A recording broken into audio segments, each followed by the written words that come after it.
රොටිය පුච්චමද? ඒකනේ. කුස්සියක් හදලා. නිවාසේ හදලා. දැන් කොහමද? දැන් කොහමද ඔළුව ඉස්සුවා චුට්ටක් ඉතින් ටික ටික යා. දැන් රොටි නෙමෙයි කන්නේ. දැන් මාත් කනවා. අපි යපුවා. රෝලේ බෙදුන තමයි එන්නේ. එදා කියපු කතාව අද ඉච්ච වෙනවා. අනිකව ලී දාලා තහඩු දාලා කාමරයක් හැදුවා. 3 දෙනෙකුට පදිංචි වෙ ඉන්න පුළුවන් විදිහට. ඇතුළට ඇවිල්ලා බලන්න හදලා තියෙන හැටි.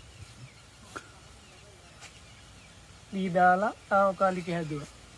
එහා පැත්තේ කුස්සිය හැදුවා. පියාගෙන කන්න පුළුවන් টয়ලට් එක හදාගත්තා. පොඩි එකී කරලා තියෙන වැඩේ පැත්තක ඉඳලා කරලා තියෙන වැඩේ නේ ලස්සන.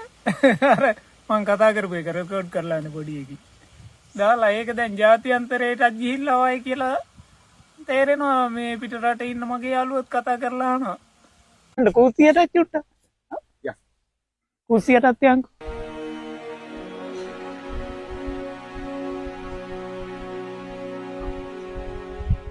මේන් අර විනාඩි 5න් හදනවා කියපු එක. දැන් බතුත් තියෙනවා. කුස්සියෙත් බඩු මුට්ටු අහුරන්න හදලා තියෙනවා. දැන් රොටි පිටුවා. අද බා. එදා රොටි අද බා. ඕ යාළුවා.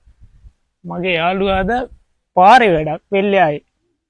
මේ දවස්වල එළවෙලි සකස් කරනවා. අපි දැන් නැගිටින්න හදන්නේ. ඉතින් කුඹුරු කරලා අපේ ආදායම් මාර්ගය එතනනේ තියෙන්නේ. තවත් බලන්න ඉන්න බෑ. ඔව් බලන්න ඉන්න. මොහොතක්වත් බලන්න ඉන්න.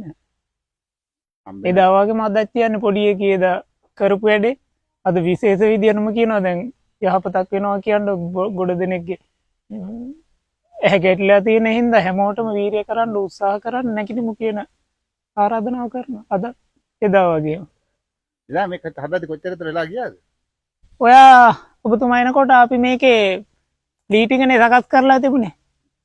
විනාඩි 5න් 10න් තහඩු ටික දාලා සකස් කරා. අපි ලොකු ව්‍යසනයකටපත් වුණානේ මේක සබා දහමේ දඬුවම. මේක කවුරුවත් කරපු දෙයක් නෙමෙයි.